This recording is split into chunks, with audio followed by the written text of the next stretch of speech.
Doutora Thelma Elisa é médica, atende pacientes da medicina intensivista quando são feitas as cirurgias cardíacas, é mãe de 2 filhos lindos e maravilhosos, é musicista e nos recebe aqui no seu apartamento para a gente conhecer um pouquinho mais sobre essa linda mulher. Thelma, você começou com a música erudita lá na adolescência, na infância, juventude, adolescência, e hoje você está voltada bastante para o rock. Aliás, você vai nos concertos da nossa universidade, da UEL, da Orquestra Sinfônica.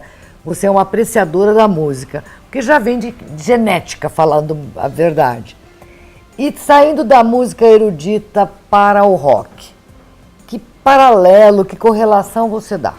A música erudita, ela foi a mãe do que a gente tem hoje em termos de história musical.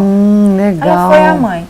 E o rock é uma modificação de todas essas percepções desses grandes gênios que fizeram obras maravilhosas. Agora eu quero falar da médica intensivista Thelma Elisa. Você é médica intensivista na UTI de pacientes que são operados do coração, só isso? Para chegar nesse ponto, a minha formação foi um pouco extensa. Eu terminei a faculdade de medicina, depois eu fiz anestesiologia no Hospital Evangélico de Londrina, depois eu comecei a frequentar os plantões da UTI da equipe de cirurgia cardíaca, depois eu fui para o INCOR, né, concluí a minha formação em pós-operatório de cirurgia cardíaca e eu adquiri os títulos de especialista e comecei a trabalhar na equipe, coordenando essa parte pós-operatória. Então o paciente opera, chega na UTI, a partir daquele momento a abordagem é clínica. Então nós coordenamos uma equipe que faz toda essa parte de recuperação. E essa equipe tem o quê? O médico, auxiliar, enfermeiro? Como é que é essa equipe? Bom, a terapia intensiva é uma especialidade que ela aborda pacientes em situações críticas, estados clínicos delicados, né? Ou pacientes severamente doentes. No caso da cirurgia cardíaca, como a maioria dos pacientes de UTI, existe uma estrutura muito sofisticada.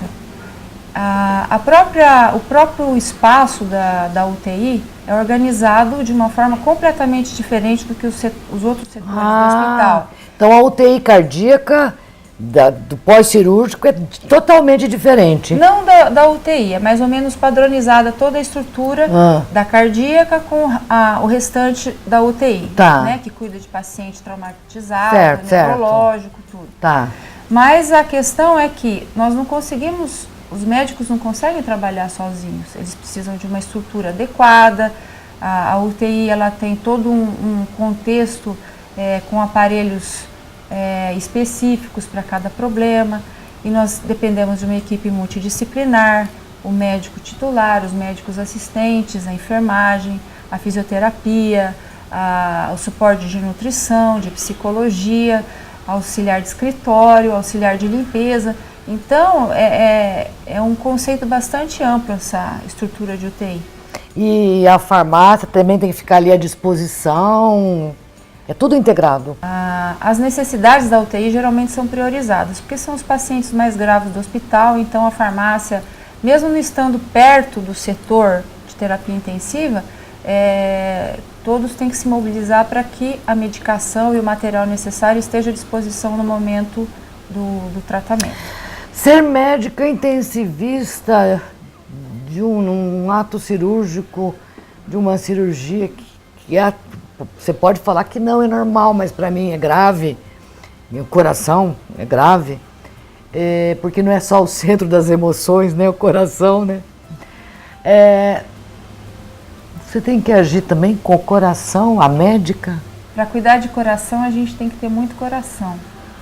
Senão não aguenta? Senão não aguenta. É uma especialidade nevrálgica, ela te leva aos limites do controle, do equilíbrio, dos desafios do desafio médico mesmo, né? O médico tem que estar sempre atualizado, buscando se superar, se atualizar e também tem que se colocar no lugar do paciente para que todo esse processo seja da forma mais humanizada possível. Doutora Thelma, a medicina é um sacerdócio, principalmente dentro de uma UTI como médico intensivista. Se você for se dedicar para a medicina, segundo o juramento de Hipócrates, ela é um sacerdócio, mas ela também é um prazer, porque o que ela proporciona aos médicos e a todos os profissionais de saúde é muito gratificante. Você poder interferir numa doença, né, e de uma forma positiva e melhorar a saúde e até mesmo evitar que essa vida se finalize. Então é muito gratificante. Ela tem o seu lado de sacerdócio porque a medicina é ciumenta, ela preenche os nossos horários, nós não conseguimos ter uma agenda fixa, previsão de horário, nada disso. Mas deixa de ser um sacrifício porque ela é um prazer.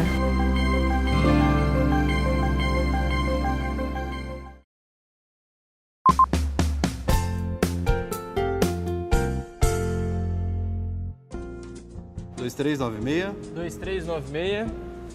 Ué, sobrou um aqui. Ô, Alvarenga, sobrou um pacote estranho aqui. O que eu faço?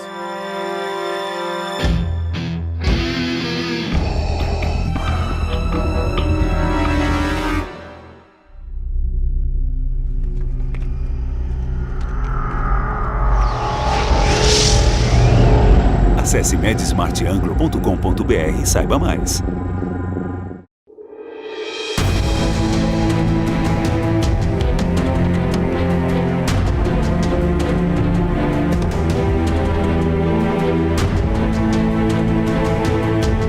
Todo caminho para se chegar em uma grande ideia vai valer a pena.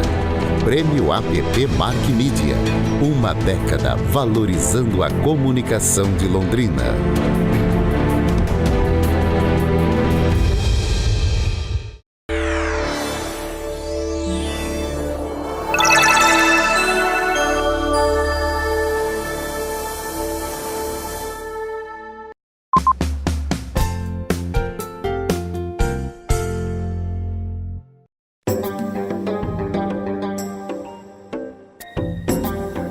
A depressão parece-me que é a doença deste milênio.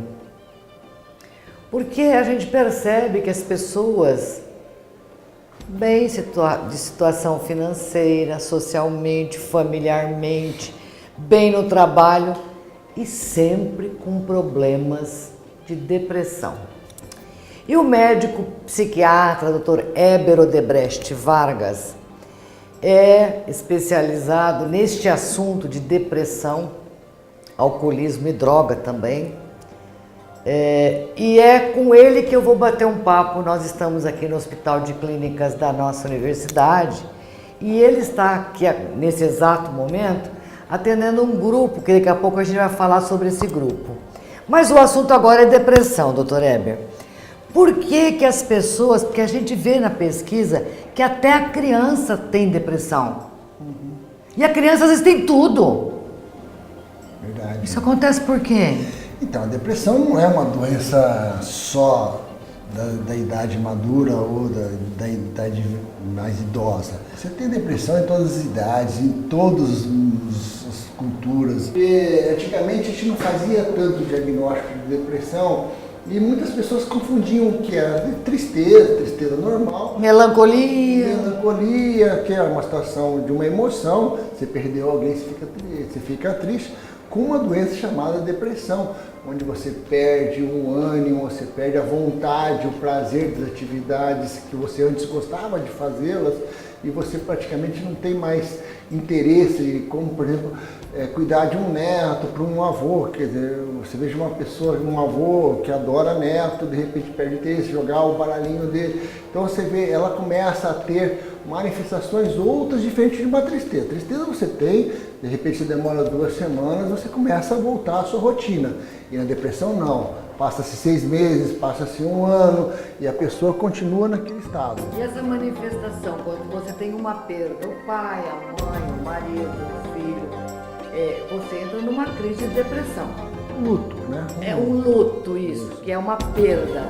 Mas esse luto, ele tem tempo para terminar. Para você voltar à rotina. Não que você vai esquecer daquilo que você perdeu, mas você volta a funcionar como antes, você volta a fazer suas atividades. E a depressão não. Passado um tempo lá de 2, 3, 4 semanas, a pessoa continua nesse processo, ela continua não funcionando bem, continua não tendo, continua prejudicando. Aí vem o apetite, começa a ficar ruim, o sono fica bastante ruim, começa a ter dor, começa a ter doenças, facilita o aparecimento de outras doenças. Então, aí você vê que aí começa-se a diferenciação entre um luto, que é uma tristeza normal, que todos nós temos, e é importante que nós a tenhamos também, por uma depressão, que é uma doença. Então, não confundir tristeza normal com depressão, que é uma doença. São 2 coisas diferentes. E a depressão leva o indivíduo, muitas vezes, até ao suicídio, doutor Éder. Sim, isso é talvez a complicação mais grave que nós temos da depressão é o suicídio, né? O suicídio, ele realmente tem uma característica bastante importante. Aqui no Brasil nós temos uma taxa de 10 por 100 mil pessoas, mas assim, de tentativas é 8 vezes mais. E o problema da tentativa é o seguinte, a tentativa, ele manda um sinal, olha, estou indo para um caminho não adequado, me ajude, né? Então a gente tem que estar prestando muita atenção nas tentativas, não achar, a pessoa está tentando para chamar atenção, tem muita gente, a população muitas vezes não leva muito a sério uma tentativa, só que nos próximos 6 meses a chance de tentar o suicídio consumado é muito grande, né? Porque quando ele dá um aviso e fala assim, olha, eu ainda vou dar cabo a isso, eu ainda vou dar um fim nisso, é um aviso? Tem gente que acha que quem avisa... Quem é cachorro que late não morde. Mas não é verdade. Não? Não. Pessoa que... Tem que ter credibilidade nisso. Porque veja bem, olha nós, você já se imaginou andando num parapeito de um prédio de 30 andares? De repente, um prédio de 30 andares, você não tem vontade de ficar olhando lá para baixo, não. Tem medo. É. Então, naturalmente, as pessoas têm medo em relação a isso. Ficar numa sacada. Ficar numa sacada, ou pegar uma arma, ficar brincando com uma bala. Então, para a pessoa pensar nisso, atuar nisso, o que a gente observa é que ela cruzou uma linha de segurança. Então, a tentativa tem que ser levada a sério, porque a gente não brinca com esse tipo de coisa, não falo. De repente, se você observar um ser humano numa situação normal, ele nem passa pela cabeça ficar pensando em tirar a vida ou pensar sobre esse assunto. Então, a tentativa de suicídio ela tem que ser levada a sério e é um dos grandes problemas de saúde pública também, uma das coisas que mais mata, principalmente na terceira idade. E também adolescente. Adolescente, a terceira causa morte de adolescente é suicídio. O adolescente não morre de doença, ele morre de suicídio ou de morte violenta, porque ele tem, teoricamente, uma saúde bastante boa. Então, essas coisas a gente tem que começar a prestar atenção. Então, o suicídio é uma das complicações, mas tem outras complicações. Também, a depressão, ela facilita com que a sua imunidade caia, então você fica mais propenso a uma série de doenças infecciosas. A depressão é uma doença inflamatória, inclusive é o trabalho que a gente fez agora no nosso doutorado, que a gente ficou um tempo na Austrália, mostrando que a depressão é uma doença inflamatória exatamente igual a diabetes, exatamente igual a doença coronariana. Então ela passou a ter critérios diferentes também em termos de complicações. E com isso a gente começa a entender por que as pessoas que têm um infarto no miocárdio têm uma taxa muito grande de depressão. Por que a pessoa diabética ela tem uma depressão com muita frequência? Então você começa a ver que na verdade elas são doenças que têm a mesma fisiopatogenia, tanto a diabetes como a depressão, como a obesidade, como a doença do coração, ou seja, as doenças crônicas de maneira geral, elas seguem o mesmo caminho chamado um caminho inflamatório. Então essa é a ideia que a gente tem que passar, porque às vezes a pessoa fala, isso é má vontade da pessoa, falta de fé, falta de muitas coisas. Não, existe uma diferença, você ter fé é importante para você ter uma espiritualidade, para você vencer os lutos, isso é muito importante. Mas quando você tem uma genética, e essa genética faz com que você favoreça o aparecimento de um processo depressivo, e aí incide um estressor de vida, aí você começa a perceber que existe uma relação bastante próxima, bastante íntima. Tem alguma ligação de genética, de carga hereditária, por exemplo, a avó era depressiva, ou a mãe, aí o neto pode ter a carga depressiva, isso tem alguma genética? Sim, também?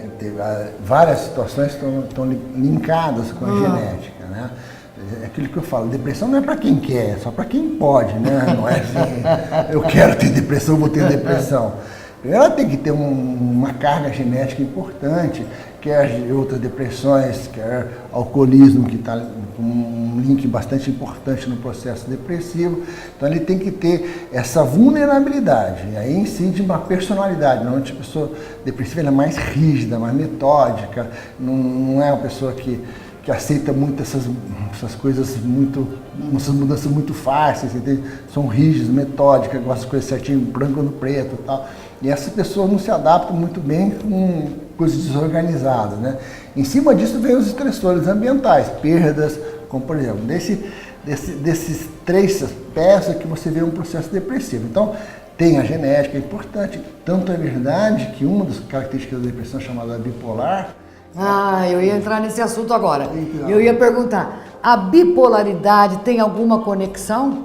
Tem. A bipolaridade, por exemplo, é uma das 5 doenças que estão no Projeto Genoma.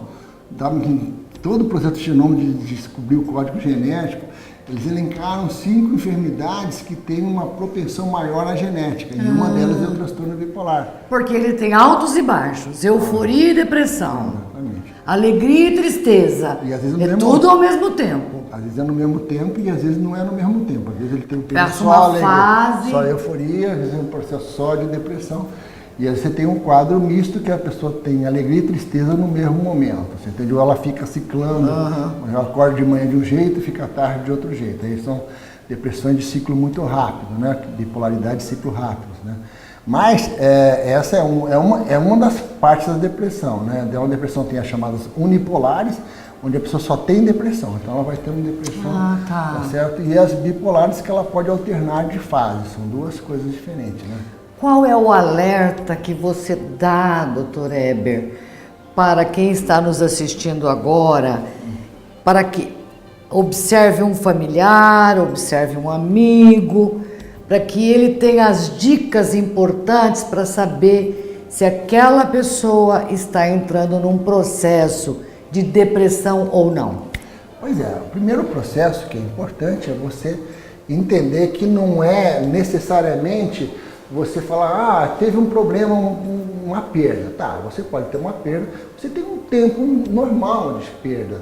Passou de 2 semanas para uma perda normal, talvez um pouco mais, uma perda mais importante, como perder um filho para uma mãe, que é uma perda bastante grande, né? Vai lá 1 mês, passou esse tempo, a pessoa continua nesse estado, continua sem aquele ânimo, sem aquele pique, sem aquela vontade, sem aquela disposição de enfrentar, opa, alguma coisa está errada. Esse é um primeiro alerta, o tempo que decorreu do fator estressor. Ou não teve fator estressor, de repente a pessoa ficou assim.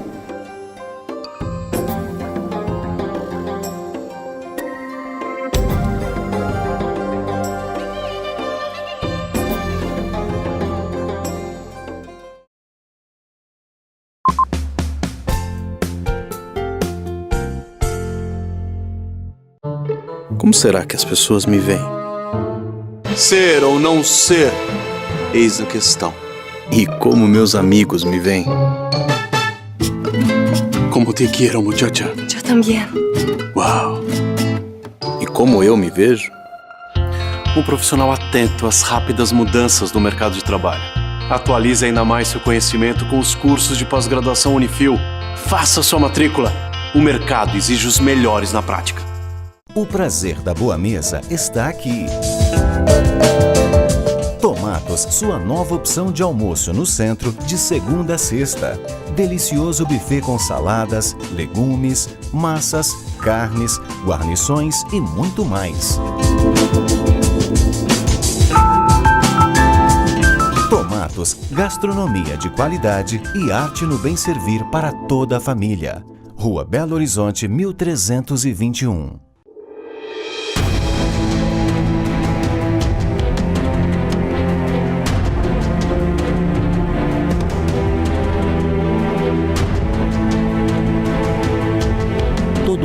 para se chegar em uma grande ideia, vai valer a pena. Prêmio APP Mark Media. Uma década valorizando a comunicação de Londrina.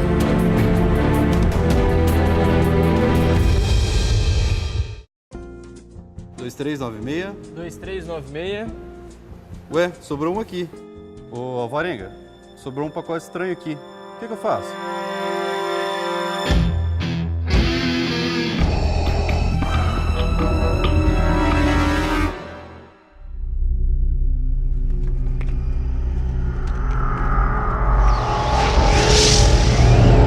Acesse medsmartanglo.com.br e saiba mais.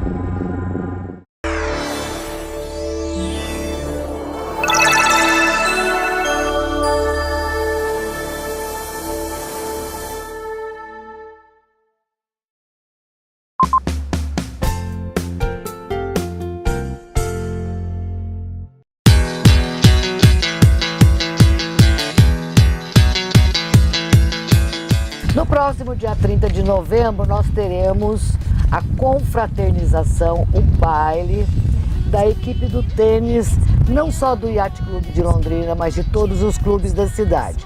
Mas uma semana antes, nós teremos um evento antes do baile. E para falar desse evento, o Paulo Bortoni, aqui do Yacht Clube de Londrina, é quem vai poder dizer pra gente o que vocês estão fazendo, qual é a novidade. Boa tarde, Mafalda. Olha, eu acho que o evento é uma grande novidade. Nós já fizemos o baile dos tenistas por 2 anos consecutivos, aqui no Salão Social do Yacht, onde nós tivemos a grata participação de todos os tenistas do Yacht e também de alguns parceiros, que é o caso do Valdena, que está aqui do meu lado, o pessoal do Canadá, da Arel, da BB, enfim, eles vieram prestigiar o baile. Esse ano nós vamos fazer um evento diferenciado. Nós aqui do Yacht convidamos todos os parceiros, todos os clubes de Londrina e todas as academias de tênis de Londrina, para que a gente fizesse uma grande festa do tênis londrinense, né? Diante desse baile, o Valdena, que está aqui do meu lado, junto com o Guilherme, eles tiveram uma grande ideia de fazer um mega torneio que antecipasse ao baile, que fosse uma semana antes do baile. Então esse mega torneio é que vai ser o diferencial, vai ser uma confraternização em quadra e depois uma confraternização aqui no Salão Social. Quer dizer que no baile os premiados receberão os troféus, é isso? Exatamente. O mega torneio vai ser do dia 23 ao dia 30 de novembro. No dia 30 mesmo, à noite, aqui no Yacht, nós vamos fazer a entrega da premiação, onde aqueles que participaram do torneio e foram os campeões, os vice-campeões, eles vão estar sendo lembrados aqui com as suas medalhas respectivas. Ô Valdena, ele falou que você e o Guilherme, né, que deram a sugestão desse mega torneio, né, porque vem todos os clubes. Isso aí, boa tarde, Mafalda. É isso mesmo. Esse ano o Paulo nos procurou, né, junto com o pessoal do Yacht, para essa realização, sabe? A gente achamos muito interessante, como é um torneio de confraternização, um torneio que vai aproximar os tenistas da cidade, tá? Eu achei muito legal e fui convidado, né, mais uma vez a ser como coordenador técnico, e eu tenho certeza que vai ser um excelente mega torneio.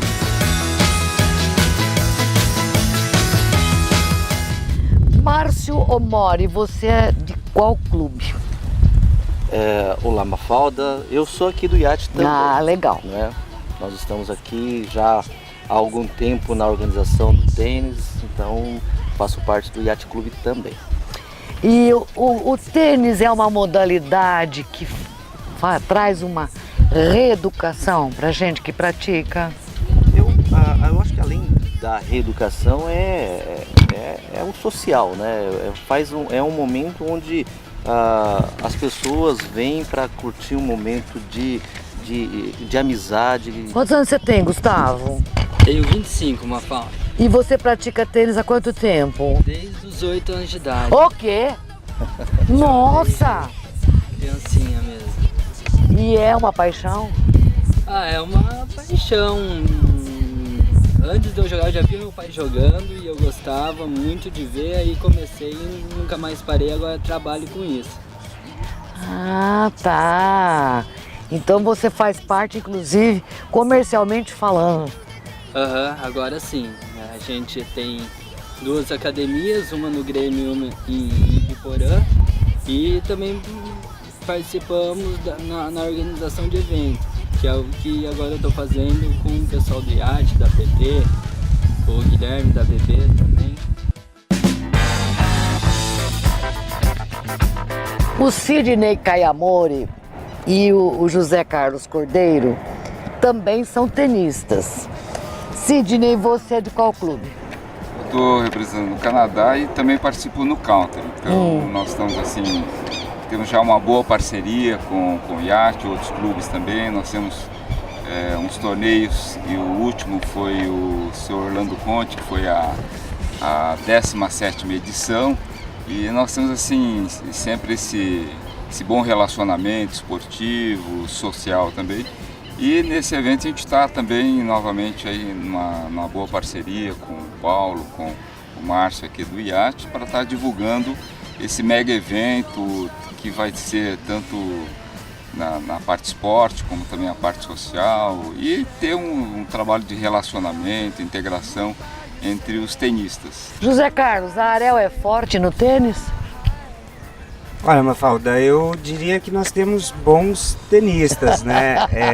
Mas assim, eu tô do lado aqui da nata, vamos dizer assim, né? Nós temos o pessoal do IAT com muita tradição, o pessoal do Valdena que tem bons atletas, o pessoal do Seja. Então, assim, eu quero acreditar que nós somos muito bons, mas eu acho que nós estamos num meio onde tem muitos praticantes e acho que o próprio campeonato vai demonstrar isso.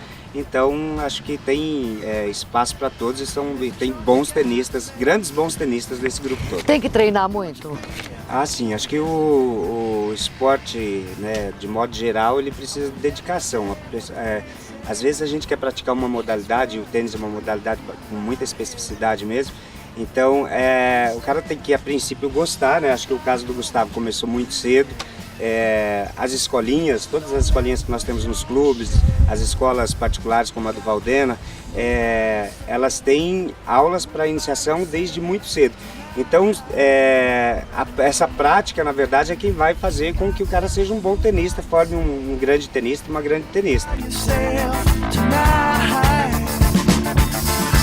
Patrícia, uma grande feira W Bazar acontecerá no período de 15 a 17 agora de novembro aqui no Yacht Clube de Londrina. O que é esta grande feira W Bazar? O W Bazar está desde 2008 no mercado. É uma feira para lojistas que tem bastante estoque e querem vir e dar até 70% de desconto. O que a gente encontra? Roupa, sapato, biquíni, lingerie, infantil, masculino, feminino, tudo. É uma delícia a feira. Você havia me dito que vocês fazem essa feira em outras cidades do estado de São Paulo e que gira em torno de 15 mil pessoas? Em 3 dias, 15 mil pessoas, é uma loucura. A mulherada saindo com sacola, pegando sapato de um lado, do outro, é uma delícia. Você tinha falado que as lojas de calçados que participam dessa feira conseguem vender 500, 600 pares de calçados em 3 dias? Sim, 3 dias é isso que eles vendem. Agora, por que esse estalo de vir para Londrina? Bom, eu sou londrinense, eu tô fora tem 15 anos. E eu tô tentando convencer a minha sócia há 3 anos pra gente vir para Londrina. Porque a gente sabe que desbravar uma cidade, entrar num estado diferente é complicado. Lá em Sorocaba eu tenho lista de espera de lojistas que querem participar do bazar, mas aqui a gente sabia que ia ser um desafio. Vai funcionar 15, 16 e 17. Qual é o horário? Sexta-feira, que é dia 15, é das 10 às 22, sábado e domingo das 10 às 20.